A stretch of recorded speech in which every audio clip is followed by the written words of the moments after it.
Alright, welcome back to Rewatch or Return, the podcast where we put movies through the ultimate test across 10 universal categories to decide, does it call for a definite rewatch, a definite trip to the return bin, or does our subjectivity cause it to fall somewhere in between? The pick for this episode this week is 1995's Jumanji, starring Robin Williams. It is also another 30th anniversary film, so we will dive into the original Jumanji, not the other two that we might touch on briefly, but 1995's Jumanji, kind of analog game board style. With that said, let's jump right into fast forward facts. Roll the dice and brace yourself, because we're diving into the jungle chaos of Jumanji, the 1995 family adventure film that brought board games to life, literally. Directed by Joe Johnston, the same filmmaker who brought us Honey, I Shrunk the Kids and Rocketeer, and would later helm Jurassic Park 3 and Captain America: The First Avenger, Jumanji was loosely based on the 1981 children's book by Chris Van Allsburg, but where the book was a simple tale of a game unleashing jungle hazards into the real world, the movie turned it into a full-fledged adventure with time travel, emotional stakes, and, of course, Robin Williams in one of his most beloved roles. Williams played Alan Parrish, a boy who disappears into a mysterious board game in 1969 and returns 26 years later when two kids accidentally resume the game. At the time, Williams was at the peak of his career, having already starred in Good Morning Vietnam, Dead Poets Society, Spielberg's Hook, the Peter Pan film, Chris Columbus's Mrs. Doubtfire, and Disney's Aladdin. But Jumanji was special. It let him blend his trademark manic energy with heartfelt vulnerability as a man lost in time trying to reconnect with a world that moved on without him. The cast also featured Kirsten Dunst as Judy, a breakout role before Bring It On and Spider-Man, along with Bradley Pierce, the former voice of Beauty and the Beast's Chip, as her younger brother Peter. Bonnie Hunt played Sarah Whittle, Alan's childhood friend turned reluctant co-player, and Jonathan Hyde pulled double duty as both Alan's uptight father and the relentless Hunter Van Pelt, a dual role meant to symbolize Alan's fears of growing up. Behind the scenes, Jumanji was a technical marvel of the 90s. The film combined practical effects with its of-the-time cutting-edge CGI by Industrial Light and Magic, including stampedes, monkey mayhem, and a giant carnivorous plant that looked like it could devour the entire soundstage. While the effects were revolutionary at the time, some have now aged into charming kind of mid-90s nostalgia, and honestly, that's part of the magic. Jumanji was filmed largely in Keene, New Hampshire, a real town that was transformed into the fictional town of Brantford. The crew left behind parts of the set, including the Paris Shoes sign, which now has become a tourist attraction. During production, Robin Williams had to stick strictly to the script. Why? Because the visual effects team needed to precisely time everything for scenes involving CGI animals. So unlike in other roles, his famous improvisation had to be kind of reined in, but he still brought his full heart to every moment. Jumanji debuted to mixed reviews, but turned out to be a box office success, pulling in over $262 million worldwide. Over time, it became a beloved family classic, part action movie, part coming-of-age story, and part wild jungle roller coaster. It also spawned an animated series in 1996 that went on until 1999, and decades later, in an unexpected franchise revival, the Jumanji Welcome to the Jungle film and Jumanji Next Level Up in 2017 and 2019. So whether it's your first time playing or your 50th rewatch, for many, Jumanji still holds up as an exciting adventure for all ages. And if you're a super fan of the film, you can find a non-magical replica version of the game board with real game instructions and get your own taste of what it's like to be the first to finish and be the one to shout, Jumanji! Alright, with that down, let's take a look at what the critics said. This is where we look at the first 10 top critics on Rotten Tomatoes and see what they have to say about the film. First off, the tomato meter on Rotten Tomatoes is at a 52% for this film. That's how the critics felt about it. And your popcorn meter sits at 63%. So both at least above 50%. Clearly the audience had a little better feel for this film or enjoyed it a little more than your critics did. But taking a look at what the critics said, first we're going to look at Rita Kempley from Washington Post, who says, "The technology both overwhelms the human cast and stalls the narrative drive. Even Williams' manic energy finally flags." Paul Burns from Sydney Morning Herald says, "The humans are wooden. The computer animals have that floating, jerky gait of animal fauna." Owen Gleiberman, Entertainment Weekly, says the filmmakers recreate safari beasts with wizardly finesse, but can't think of anything to do with them but zap you. Okay. Leonard Clady, maybe, from Variety, says what's missing is a soul for this mechanical marvel. Nigel Kendall from Time Out says hollow but very spectacular. Janet Maslin from New York Times says, eschewing warm, cuddly imagery just as Mr. Van Allsburg's book does, the film affects a strange, artificial style that has the invasive weirdness of Gremlins, but none of the charm. Peter Stack from San Francisco Chronicle says, as a movie, it's far from compelling. As a thrill ride, though, it's a rampaging special effects and animatronics extravaganza that will make small children cringe behind their seats.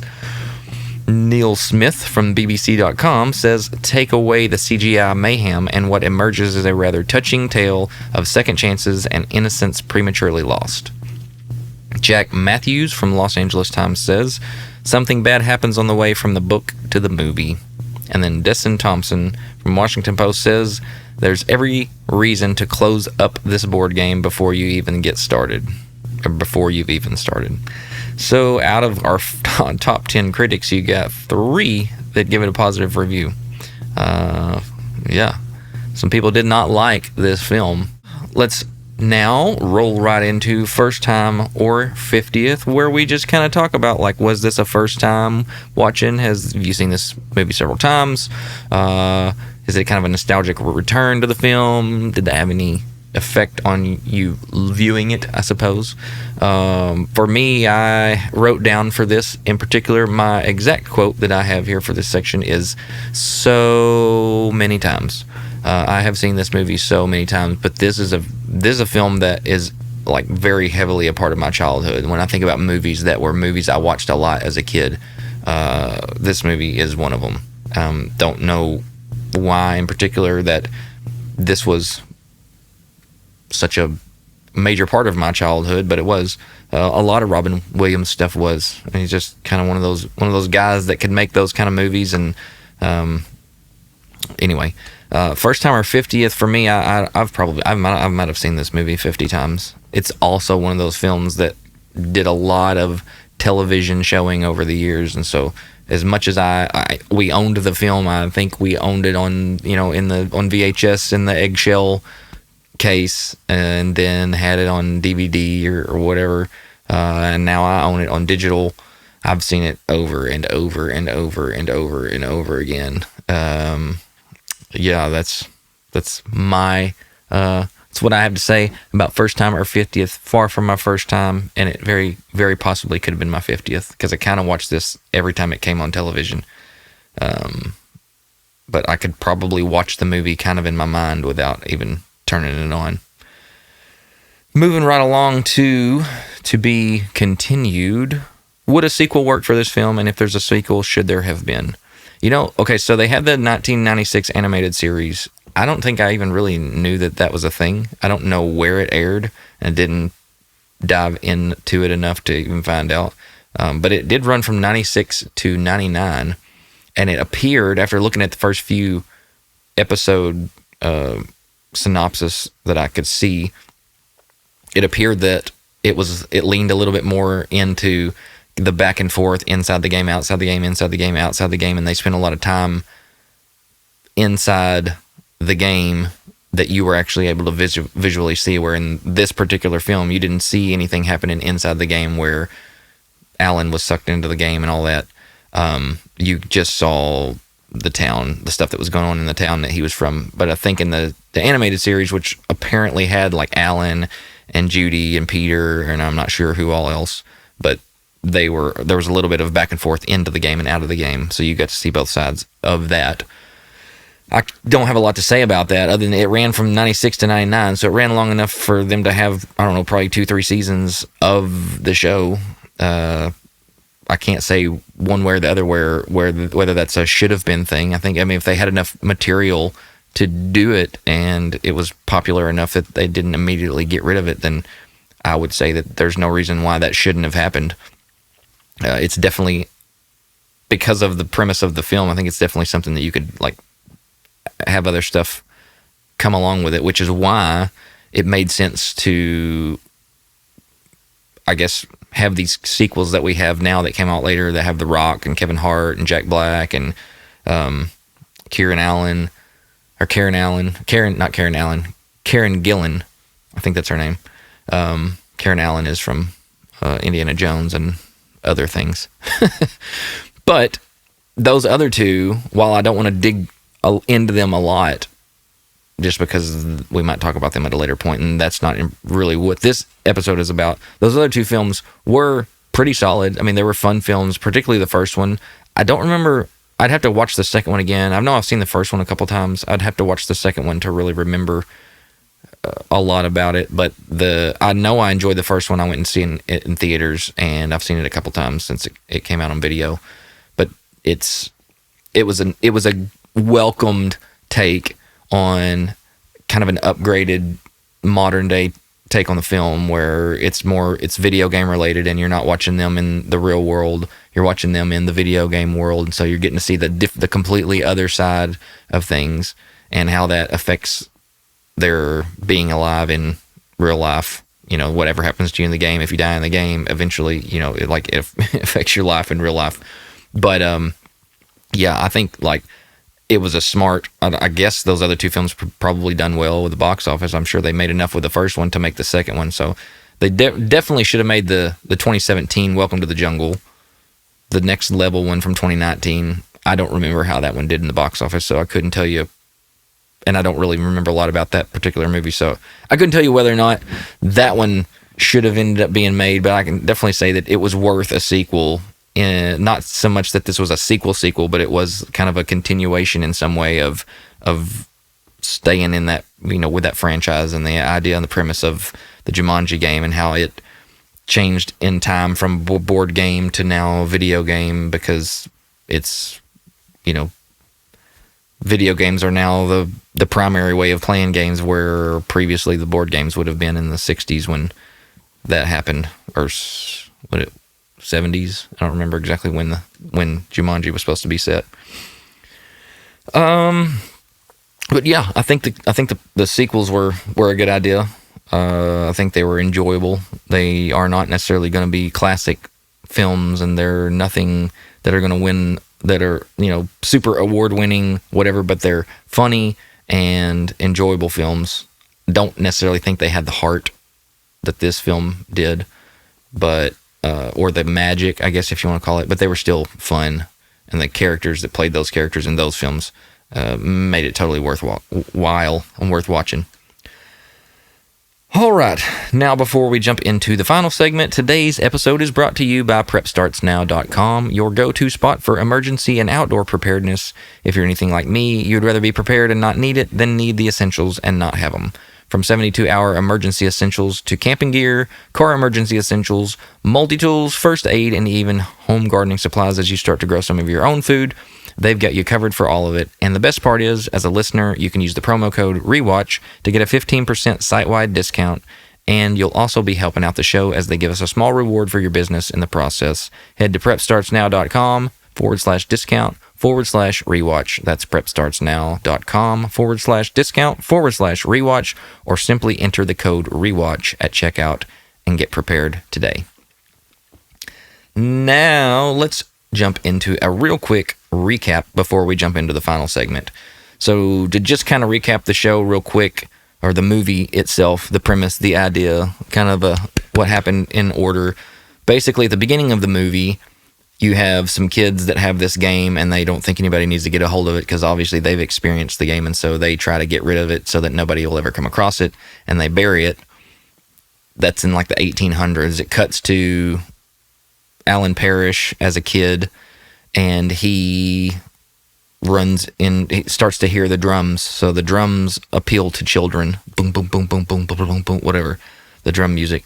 But it kind of calls to kids. They hear it, and so he goes and he finds where it's been buried, and he takes it home and he opens it up and he gets the game piece out, and the game piece, he gets 2 of them out, I believe, and they set themselves like it's almost magnetic, like it pulls them to the starting points.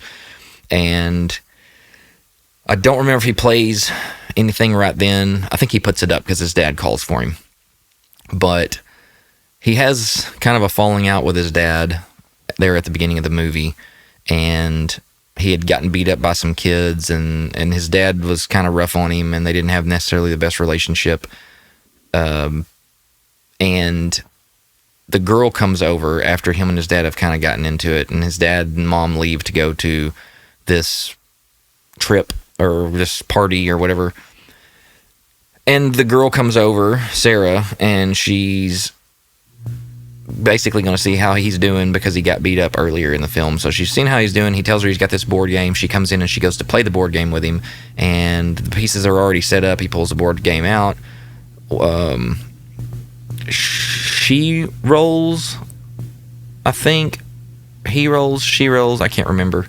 Anyway, at whatever point, I think she rolled first, and then he rolled. Well, when he rolled, it says, in the jungle you must wait until the dice read 5 or 8, and it sucks him into the board game. So he has now disappeared. She runs out of the house. She's freaked out. Bats chase her out of the house. I think the bats got there from something that she did. So she rolled the dice, the bats, then he rolled the dice, and his part, it pulled him into the game. And now, cut to the future, 26 years later, and some people are moving into the house that he grew up in, and it is...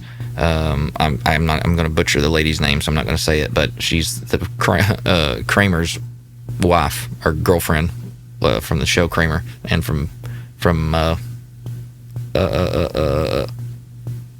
can I not think of the show? Why can I not think of the movie or the Cheers? Anyway, and then she has a nephew and a niece, and which is Kirsten Dunst and Bradley Pierce, and she has them because their parents have died in a plane crash, I believe, or a car crash, plane crash, something like that.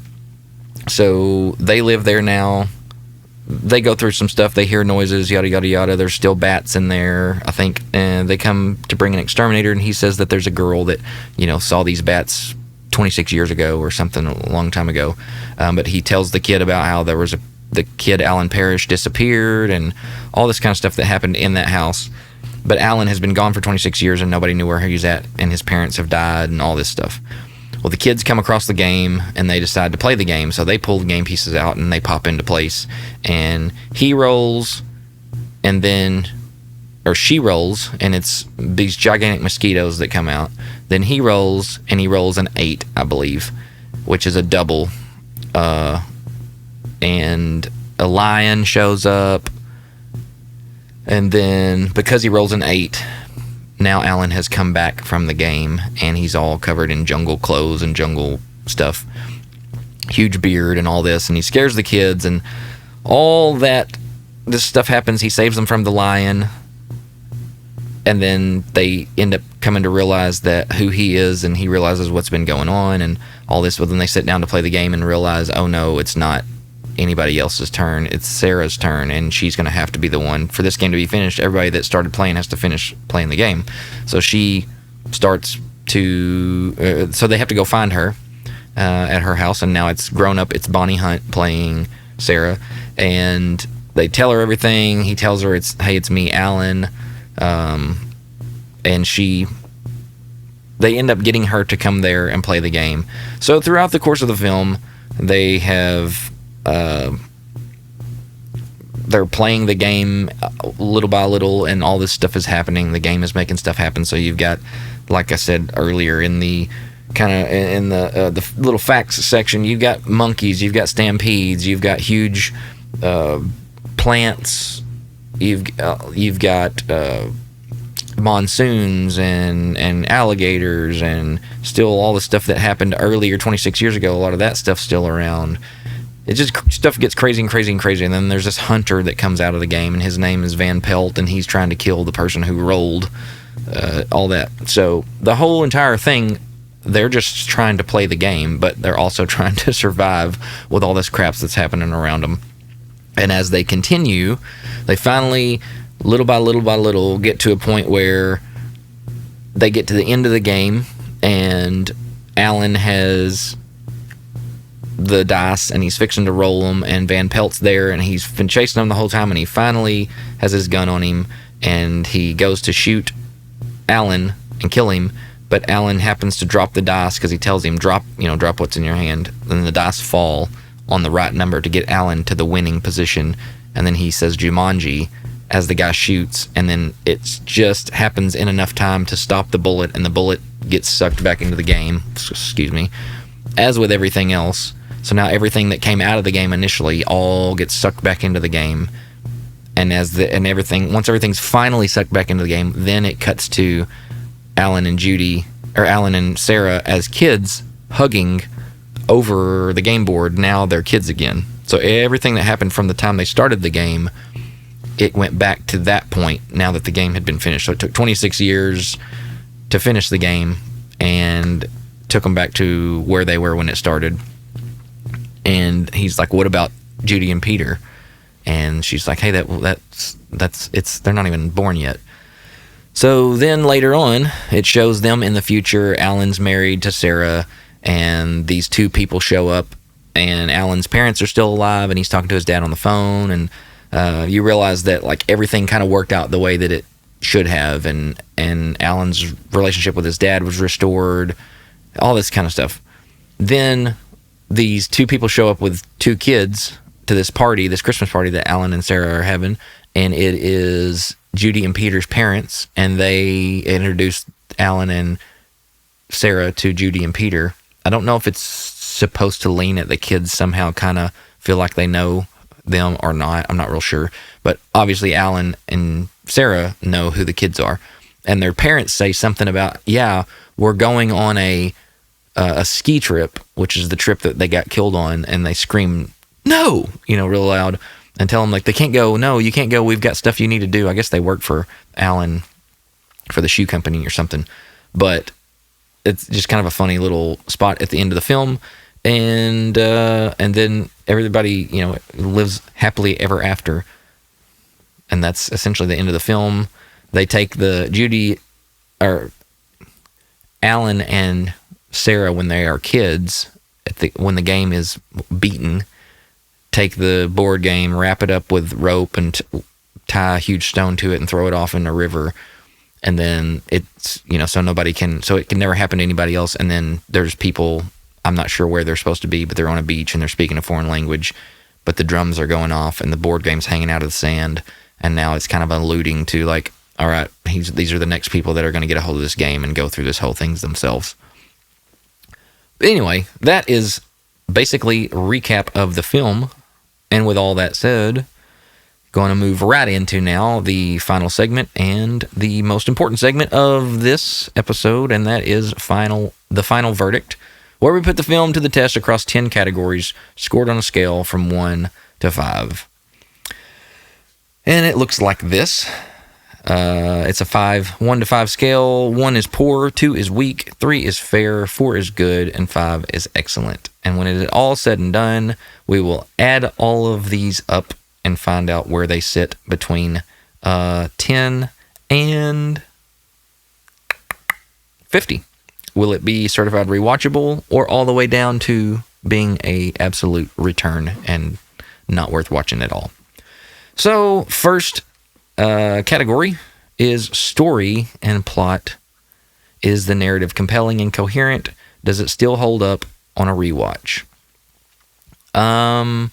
So I can try to, this is, like I've said many times, this is very subjective. This is my feelings on this, but I also, in my subjectivity, try to lean into objectivity as much as I can and not just say things because I have a nostalgic, clinging to something, but I try to be reasonable, I guess is more of what I should say. I try to be reasonable with my scores while at the same time sometimes having major nostalgic leanings with these films.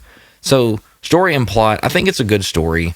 It makes sense. It's not realistic, but it makes sense for the story they're telling. So none of it's not like there's huge plot holes. It's not like you can't follow it. It makes sense. It's a compelling story. You can follow it easily.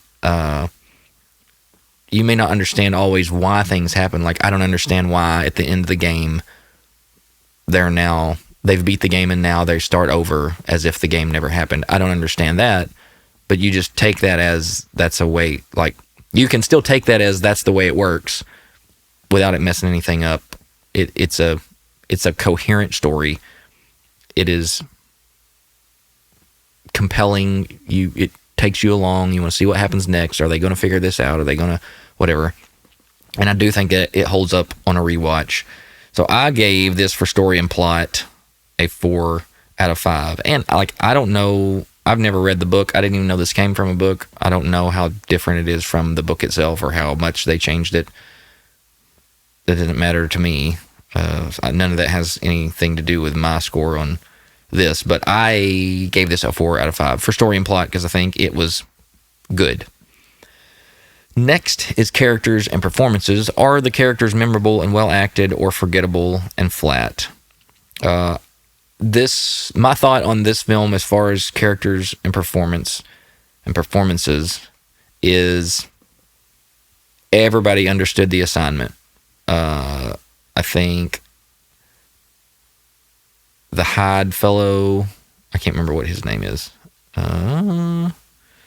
Let me look.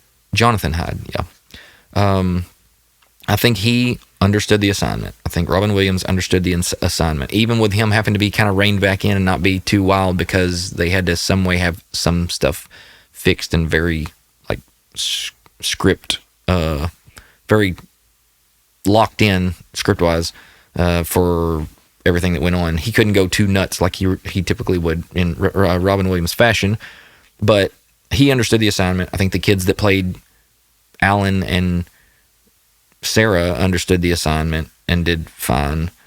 I didn't know that it was, I think her name's Laura Bell Bundy, who is an actress but also was like a country music singer, plays Sarah as a kid. Had no idea until I kind of started looking at this that was her. I didn't know she was an actor as a kid. I kind of think the only time I first remember seeing her was when she started singing country music, and I don't think she had a lot of music. She just had a few songs or a song or two or something. I think it was called Giddy On Up or something. I don't know. It's not nothing against her. It wasn't my style. But anyway, yeah, they were solid. The David Alan Grier was in typical fashion doing what he does when he's hitting it and doing his thing and doing his comedy, funny, silly guy thing. Like, he's great. The Kirsten Dunst and Bradley Pierce are good in their, anyway, like I said, it's just right there for me. Everybody's characters and performances are right there at the good mark, and so I gave this a 4 out of 5 for characters and performances. I can't say that there's anybody in there where I'm like, well, you did a terrible job, or you didn't quite, hit the bar, or reach the bar on it, whatever. I didn't feel like that with anybody, and so I gave it a 4 out of 5. Next category is pacing and entertainment value. Were you entertained the whole time? Did the movie keep your attention? Does it feel too slow, too rushed, or just right? I think that it's an entertaining film. Once you get into it and understand what it is. Does the movie keep your attention? I think yes. Does it feel too slow? I don't think so. I don't think it feels too rushed. I think it's kind of just right. It's well-paced. I'm putting it at 4 out of 5 as good for pacing and entertainment value. Next, dialogue and quotability. Are there iconic or memorable lines? Do people still quote it? Does the dialogue feel natural or cringy? I don't know if there's iconic or memorable lines. Like, I have things that I remember out of it. I don't know that they're things that you would like take out and quote. Very particularly when Robin Williams was looking at David Alan Grier in the mirror of the cop car from the back seat, and he says, "It's me, Alan." Like, that is stuck in my head. The tone, the cadence, all of that is stuck in my head. There are not necessarily a bunch of memorable lines. I do particularly remember her answering the phone, and it's her aunt on the phone, and she's like freaking out, but she's like, "I'm sorry, dear, you have the wrong number." I can remember that very particularly, line wise. I don't know that there's anything else that sticks out that I can remember dialogue wise as far as like quoting it or being memorable. But I think that it's solid dialogue in that nothing feels forced, nothing feels cheesy, nothing feels whatever. I think like it all sits in a good spot. It feels natural. It's just not. I don't think the dialogue for this film, there's a possibility for it. Like, it definitely lent itself to some very cringy dialogue if you wanted it to be. I don't feel like that was really the case. And so, for dialogue and quotability, I gave it a 4 out of 5. Moving on to soundtrack and score. Does the music enhance the film or date it? Does it elevate the emotional tone of the film or feel out of place? Is it iconic or generic? I think from my thought on this film was the music, I wouldn't put it at iconic, but I would say it does what it's meant to do. It plays. It's not so much a character of the film like a lot of soundtrack score are, where it's very iconic and very memorable and all that. I wouldn't put it there. The drums are a heavy part. I mean, you definitely remember the drum stuff every time the board is kind of calling out to people, the game. But that's the most memorable part of it. The rest is just a lot of really solid music. I will say that it's not, I mean, it is a score thing, but it's also kind of a sound effect thing. Either way, the scene where they imply musically that something scary is happening, and then you see a lion's tail hit the piano. I think that's the order that it happens in.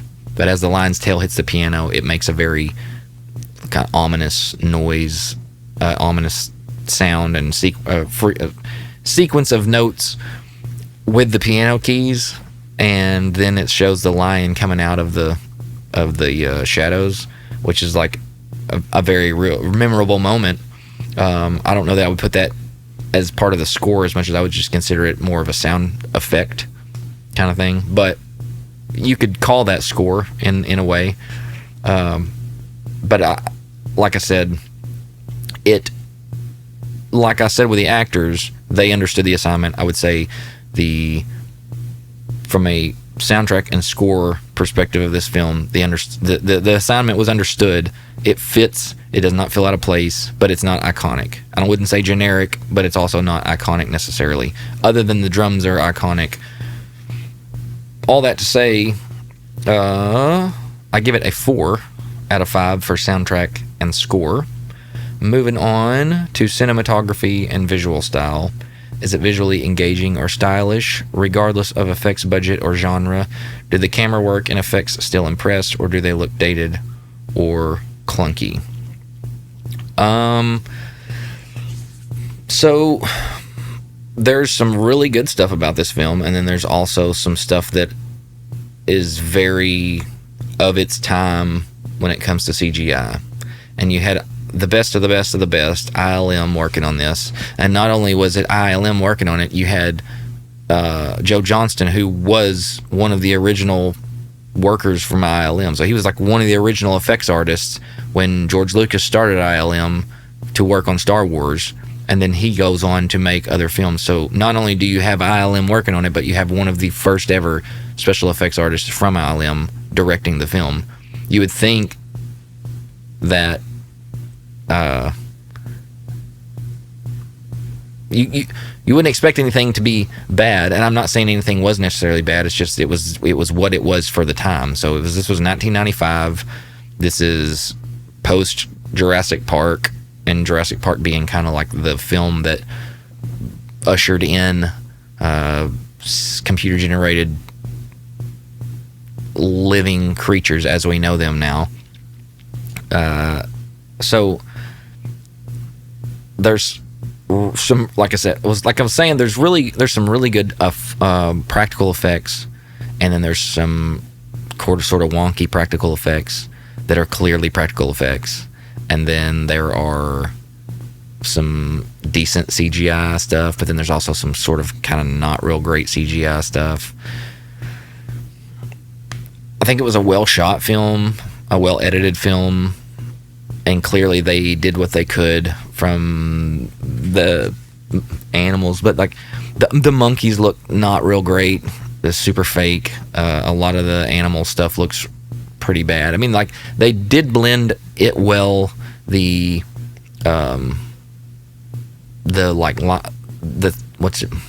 stampede stuff where the elephant walks on I think it was a police car, but anyway, they blended a lot of stuff really well, where some of the CG stuff and the practical stuff was blended very well. And then like some of the, like when the house splits apart, you can tell very clearly that is a practical miniature that they're doing that with.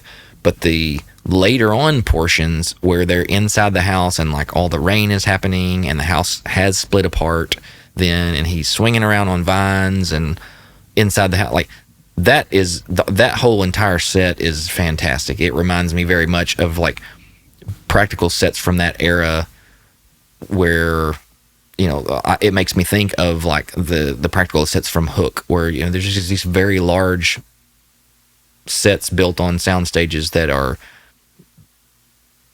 you almost wish that they stayed and never were tore down so that you could go visit them, because they are really, really solid. But there is such a mix and a back and forth and like a broad spectrum of some really, really, really good stuff and some like not real great stuff, that for me, from a cinematography and visual style perspective, like some stuff's very visually engaging, some stuff is, and from a style perspective, I can appreciate a lot of it, but some of the effects are really bad, and even some of the practical stuff is like so practical, or it's so clearly an effect, right? It's like you could have just went CG with that and not gone practical, and it would have maybe even looked better, because it's just too fake looking. So all that said, I can't give it any higher than a 3 for soundtrack, for cinematography and visual style. I'm going to have to leave it at a 3. I'm going to put it at kind of fair. I think some of the good stuff and some of the bad stuff leaves it right there in the middle at fair, and appreciating it for what it is. And there is a magic to, there's something about the way things were done at that time still, and you can still appreciate it. There's a certain nostalgic quality that it brings. You know if you know, and if you don't, and it was not your time, then you can't really appreciate it. But there's still a magic to that, and something that can be appreciated even with some of that stuff not being real great. Moving on to originality and creativity. Does the film feel fresh and inspired, or like something you've seen 100 times? Was the film groundbreaking or formulaic? Does it bring something unique? Originality and creativity. I would say the film's fresh. This was not something you've seen before. This idea of a video or a board game coming to life, stuff coming out of the game, pulling people into the game, and so there are disaster movies clearly, but like I think the premise of the story is very original. putting it to film was an original. It's like something, that you hadn't seen and maybe wouldn't even expect some people to try at the time. So I think, like it was a fresh and inspired thing. Not something I felt like I'd seen 100 times. I didn't feel like it was just pulling from a bunch of other stuff. I felt like it was its own thing, definitely. I don't know that it was groundbreaking or anything, but it wasn't formulaic. It does bring its own unique thing to the film of the time. I can just appreciate it for what it is, and also appreciate that it was trying to do something different, which back then felt like there was a lot of that. A lot of people just trying to do something different, or you had a bunch of different kinds of films coming out, where now it feels like everybody's sort of just only going with stuff that they already know is a bankable thing. But anyway, originality and creativity, I gave a 4 out of 5 because I think it's good. I think, it's a very creative and original story, and a creative and original film to make at the time. Theme and message, is there a deeper takeaway? And does it explore ideas that resonate today? From a theme and message perspective, there are some themes, maybe messages in this film. Some of it is facing your fears, I guess. Some of it's like dealing with trauma, things that happened in the past and how they've affected your future. Some of it's about, growing up and learning to grow up. And there's a lot of different stuff in there. Family relationship stuff. So there are some messages and some things that you can take away from this film in a positive way, or kind of like that the film shows you, like, hey, this is the better approach to these things, or whatever. So while nothing is very super direct or super over the top or over whatever, there's still some solid messaging in there that I think is at least positive messaging. And so theme and message, I'm going to give a 3.5 out of 5. So just kind of like between fair and good there. Moving on to cringe factor. Any jokes, effects, or moments that haven't aged well or were always bad, moments that make you wince now, meaning campy, cheesy, bad effects, outdated jokes that aren't funny, etc. Well, yeah, there's definitely some cringy stuff in this film. Like I said before, with like superhero films, it's hard to like have a superhero film and just like completely be cringe free if it leans heavy into this, what the subject matter is, or even the source material or whatever when it comes to that stuff. So for this, you can't make a movie about a video game that's sort of controlling things. It seems to have a mind of its own, right? So it's determining, even realize it even has a recognition that the kid cheats, because he cheats and then he turns into a monkey for the time being. So like the game recognizes that the kid cheats. It's a game that seems to have a mind of its own, and you are playing a board game that is in full control of everything.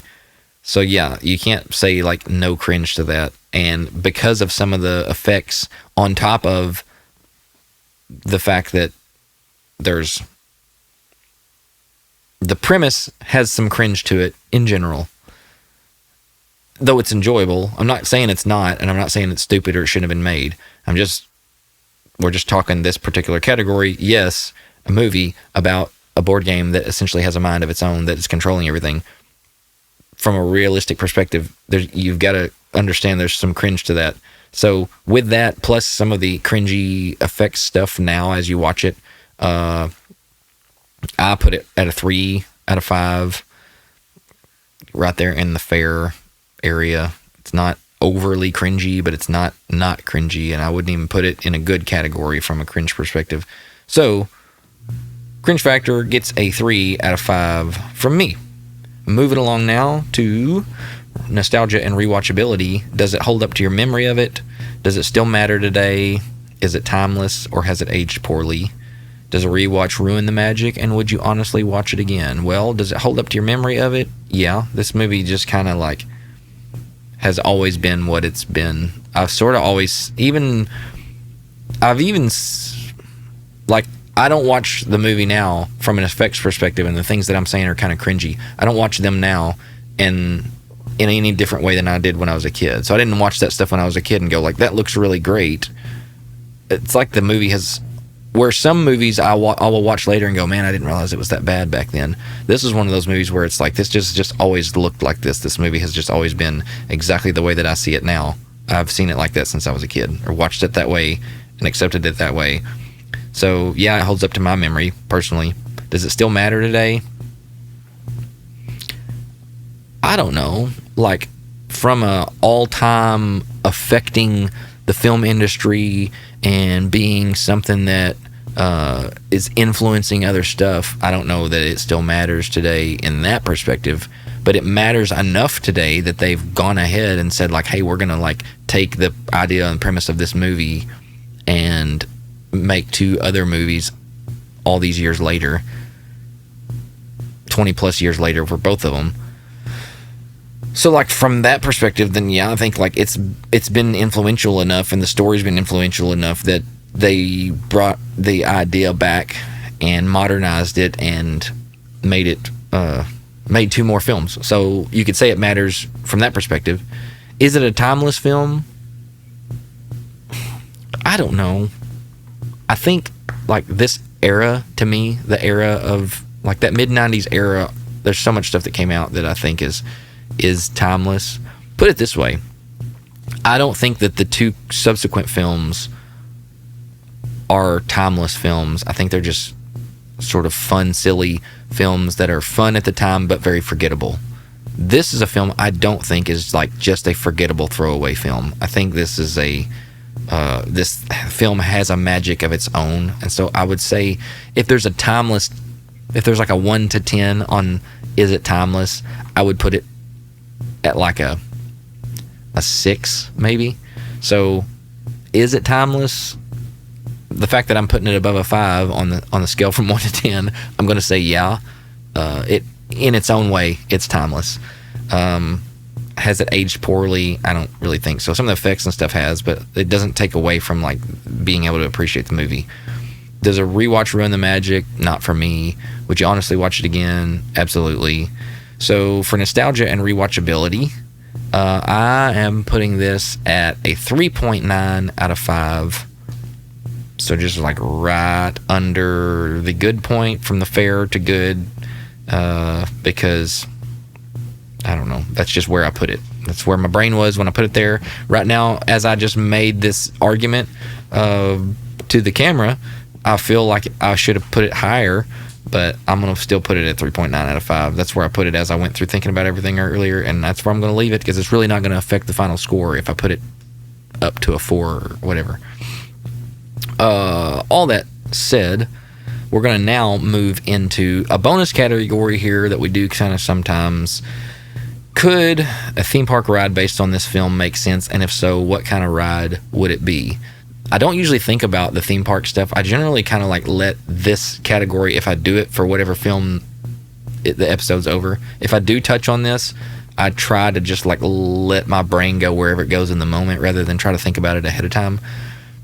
And for whatever reason, as I was going through kind of placing my score on all this stuff, I was really heavily thinking about this, and partially maybe because I was at Universal this past weekend in Orlando, and I was me and my sister were reminiscing over the original park opening day rides of the park, and Earthquake was one of them. And so I got to thinking about like the earthquake in this film that splits the house open and everything, and the practical set of that house. And I thought, okay, if you did a ride that was a Jumanji ride, you could very easily lean heavily into that last act and everything that goes on in the house, where you could have water effects come on and run through things. You could have the house split open, and you would have to do it where you sat people in a place, sat them in a way where they were safe, either as an observer, kind of off of it, or in some way in the middle of it where everything was happening around them, but they weren't necessarily being affected right where they were sitting. Kind of like the earthquake ride was before, where you were kind of like witnessing everything, but it wasn't necessarily affecting you right where you're at. Even though you felt like it was going to do something to you, it felt like it was going to hit you, it felt like stuff was going to affect you sitting there. It never got to you. It never got that far. So I think you could do something like that with this. I think you could set it up where the beginning of the movie, you could do some sort of setup scene or set up video or set up whatever, and then kind of explain the game and explain some stuff, and then like transport them into kind of like the final act, and then let them people experience all the stuff that sort of went on at the end of this movie.